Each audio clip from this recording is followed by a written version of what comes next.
కాశీ విశ్వనాథ్ గారు చనిపోయారని చెప్పేసి ఒక వార్త సంచలనం క్రియేట్ చేసింది. సో అప్పుడు నేను కూడా మీకు కాల్ చేశాను. యాక్చువల్గా ఆయన రైటర్ కాశీ విశ్వనాథ్ గారు చనిపోయింది, అది కొంచెం మెల్లగా తెలిసింది. అసలు ఆ టైంలో మీరు ఎలా రియాక్ట్ అయ్యారు? అందరూ అది చాలా విచిత్రం ఏంటంటే, కాశీ విశ్వనాథ్ గారు ఆయన బాగా క్లోజు. ఆయన నాతో చాలాసార్లు మాట్లాడుతూ ఉండేవాడు. నేను అసిస్టెంట్ డైరెక్టర్గా ఉండగానే ఆయన పెద్ద రైటరు కమ్ యాక్టర్ కూడా.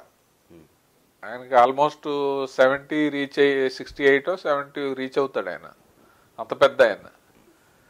బట్ ఇప్పుడున్న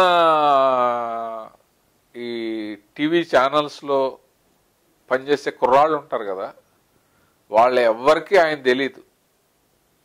కాశీ విశ్వనాథ్ అనగానే నేనే తెలుసు. కె విశ్వనాథ్ గారు అంటే ఆయన పెద్ద ఆయన. కె విశ్వనాథ్ గారిని కాశీ విశ్వనాథ్ అని ఎవరు అంటారు కదా. సో అలా పోయారని న్యూస్ రాగానే వీళ్ళు ఫస్ట్ ఏం చేస్తారు, గూగుల్కి వెళ్తారు, కాశీ విశ్వనాథ్ అని కొడతారు. ఎవరి ఫోటోలు వస్తాయి? నా ఫోటోలు వస్తాయి, నా ఎంట్రీలు వస్తాయి.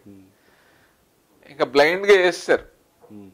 ఒక ఛానల్లో, ఒక మెయిన్ ఛానల్లోనే వచ్చింది, నాకు ఇష్టమైన ఛానల్లోనే. ఎలా రియాక్ట్ అయ్యారు? ఎలా రియాక్ట్ అవటువంటి కొంతమంది ఫోన్లు చేసేవారు, కొంతమంది. నేను ముందు ఫస్ట్ మా మదర్కి, మా మిస్సెస్ వాళ్ళకి, నేను అప్పుడు ఎక్కడో దూరంగా ఉన్నాను. నేను మా రైటర్ సత్యానంద్ గారు సిటీ అవుట్స్కట్స్లో ఏదో రెస్టారెంట్ ఉంటే అక్కడికి వెళ్ళాం. మేము అక్కడ ఉన్నాం. నా ఫోన్ ఏమో ఈ వీటితోటేమో బిజీగా ఉంది, కొంతమంది ఏమో ఫోన్ బిజీగా ఉంది, ఏంటి అది ఇది అని వాళ్ళ డౌటు. సో ముందైతే మా ఫ్యామిలీకి, మా మదర్ వాళ్ళందరికీ ఇదేమి ఫేక్, అది మీరు అలా దాని గురించి కంగారు పడకండి, ఫోన్లు వస్తాయంటే అందరూ తెగ ఫోన్లు చేస్తున్నారు అది ఇది అని. సో నేను వచ్చి ఆ రోజు రాత్రి 12 వరకు టీవీ ఛానల్స్ తో మాట్లాడి వాళ్ళని తిట్టి, కరెక్ట్గా కనుక్కోండి అయ్యా బాబు, అసలు మామూలు ఇంటెన్సివ్ కేర్లో ఉండగానే ఎప్పుడు వేసేద్దాం మనం అనే యాంగిల్లో ఉంటారు. న్యూస్ ఎవడ ముందు వేసేయడానికి కాదు, న్యూస్ కరెక్టా కాదా అనే చూసుకోవాలి. చాలా మంది, బాలయ్యబాబు అయితే కేసేసే అసలు ఇలా వేయటం ఏంటని బాగా ఆయన కోపడ్డాడు. అప్పుడు డిక్టేటర్ షూటింగ్ జరుగుతుంది. సో ఇండస్ట్రీలోనే ఉన్నాం, మీడియా అంతా మనకు తెలుసు, ఛానల్స్ అంతా మనకు తెలుసు. వాళ్ళు కావాలని వేసింది కాదు, పొరపాటున జరిగిన మిస్టేక్.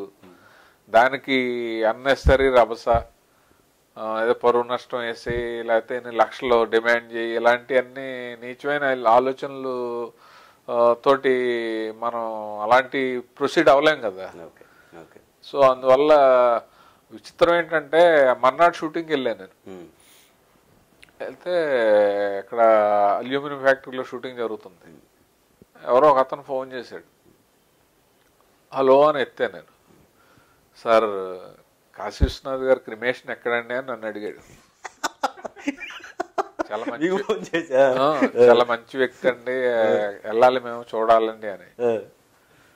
నేను ఒక నిమిషం బాధపడాలా, లేకపోతే ఓహో ఏమో మనం మంచి వ్యక్తి అంటున్నాడని ఆనందపడాలో తెలీదు. వెంటనే చెప్పాను నేను, లేదయ్యా బాబు ఇది అని చెప్పి మళ్ళీ టీవీ వాళ్ళు న్యూస్ వాళ్ళు పేపర్లో గట్ట, ఆయన పెద్ద ఆయన సీనియర్, ఆయన ట్రైన్లో ఎలా ఇదయ్యారు, ఆయన నాటకాలు వేసాడు, ఆయన వచ్చేటప్పటికి మర్నాడికి ఇంచుమించు వెల్విషర్స్ అందరికి తెలిసిపోద్ది కదా.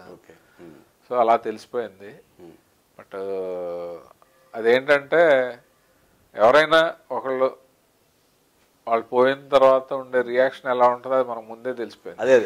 అది చాలా నేను నవ్వుకున్నాను, దాని గురించి పెద్ద బాధపడి అలా ఏం లేదు. కొంతమంది ఏమో దిష్టి పోయిందన్నారు, కొంతమంది తిట్టారు, చూసుకుని వేయాలి కదా అన్నారు. అది బట్ అది ఒక గుర్తుంచుకునే ఇన్సిడెంట్ లా ఉంది.